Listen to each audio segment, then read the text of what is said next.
Prime Minister Dick Schoof, President Volodymyr Zelensky, Secretary General Alain Berset, Excellencies, ladies and gentlemen, thank you for bringing us together. We meet as Russia's full-scale aggression against Ukraine continues to take lives, destroy cities, and weaken the foundations of the European security. So, amid all high-level discussions, we must keep the ultimate objective in mind: to save lives, stop the suffering, and bring peace that does not give rise to the next war. Moldova supports all efforts that bring an end to the war and the suffering it causes, all efforts that lead to a dignified peace, and all efforts that prevent a future war, because how this war ends will shape Europe's future. In this sense, history is consistent. Peace without accountability rarely holds. Where responsibility is affirmed through law and institutions, societies recover. Where accountability is avoided or postponed, violence returns, often in more destabilizing forms. Accountability is about creating the conditions for peace that endures. And therefore, accountability is a condition of security today and for the future. But accountability is not only about Ukraine, and it is not only about one aggressor and one victim. Accountability is about Europe, about every country in Europe. It is about whether Europe as a whole is willing to defend its peace. This war is already affecting our normal ways of life far beyond the front line. Drones violate European airspace, disrupting travel plans. Critical infrastructure is targeted through sabotage. Cyber attacks disrupt services. Disinformation seeks to divide our societies from within.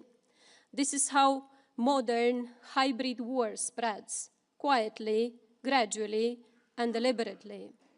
The front line is not only in Ukraine, it is wherever Europeans expect safety, stability, and normality and begin to lose them. This moment is about Ukraine, but it is also about whether free and sovereign nations in Europe can protect their people from evil and harm, whether we, Europeans, can hold together in solidarity to defend our way of life, our democracies, and our peace. This is why the convention we signed today, establishing the International Claims Commission for Ukraine, matters. This matters first and foremost for people, for those who lost family members, for those whose homes were destroyed, whose lives were forever changed. Law cannot undo loss, but it can recognize harm, restore dignity, and affirm that suffering is neither invisible nor forgotten. Secondly, it also matters for the international system. Accountability, when it is credible, predictable, and institutionalized, tells aggressors that violations will be recorded, assessed, and addressed. Third, the way this commission has been created sends a signal. It affirms multilateralism and a rule-based international order.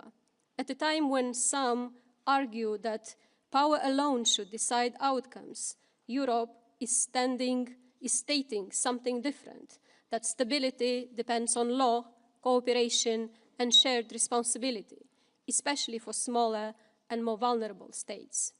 The Council of Europe has provided a credible institutional framework for this effort. I also wish to acknowledge the role of the Netherlands. The Hague has long stood as a center of international law, and its engagement has been essential in moving this effort forward. Ladies and gentlemen, we should also be clear-eyed about the reality on the ground. Ukraine is resisting. It continues to defend its territory, its people, and Europe's security. Russia has not achieved its objectives. Every meter of advance in Ukraine comes with colossal human and military costs for Russia. This war will soon last longer than Russia's participation in the Second World War. The fact that Moscow has still fail to take the Donbas is evidence of Ukraine's extraordinary capacity to resist and adapt. President Zelensky, Ukraine's resilience matters far beyond its borders. It preserves Europe's space. Europe's security now depends on whether Ukraine is supported and whether Russia is denied the capacity to continue this war and prepare for the next one. Ukraine must continue to receive strong, sustained support, not sporadically, not cautiously, but with the understanding that Ukraine's success is a precondition for Europe's future peace. Supporting Ukraine now is an investment in preventing much larger conflicts later. At the same time, Russia's ability to wage war must be reduced. Sanctions matter.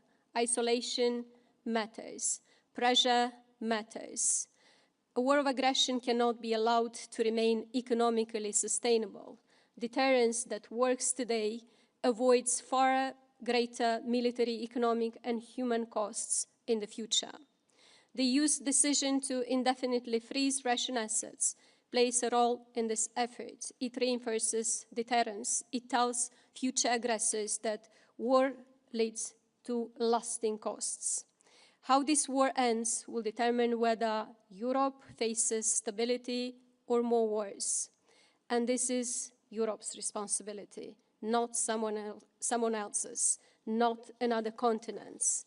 The responsibility lies with Europe to stand for peace, to support Ukraine, and to defend the foundations of our security, democracy, and well-being. To do so decisively or to fail history, and in doing so, endanger Europe's democratic and peaceful future.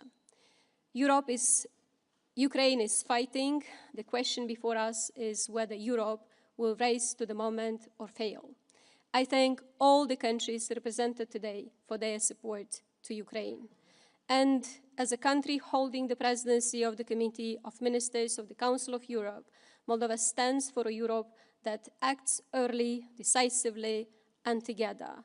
A Europe that understands that supporting Ukraine and deterring aggression today is the price of peace tomorrow. Thank you.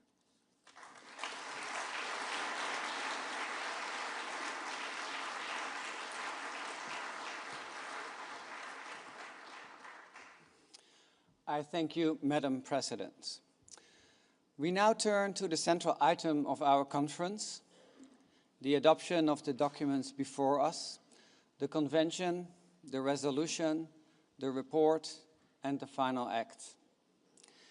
At the heart of these instruments lies the convention establishing an International Claims Commission for Ukraine, which represents the principal achievement of our collective work.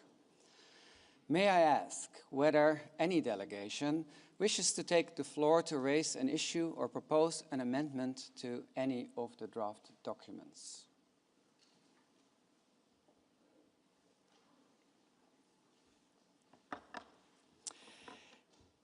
If there are no objections, I take it that the diplomatic conference is ready to proceed with their adoption. The convention, the resolution, the report, and the final act are hereby adopted.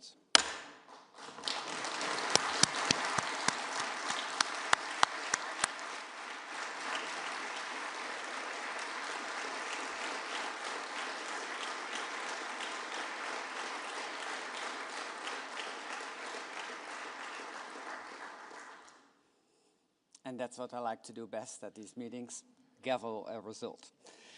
Following the adoption of the convention, I have the honor to formally declare the convention open for signature. So we will now proceed to statements and the signing of the convention and the final act of the conference. We will begin the signing ceremony with the signing of the convention by the Kingdom of the Netherlands, Ukraine, and the Republic of Moldova. May I invite the Secretary General of the Council of Europe and the 3 delegations to the signing table.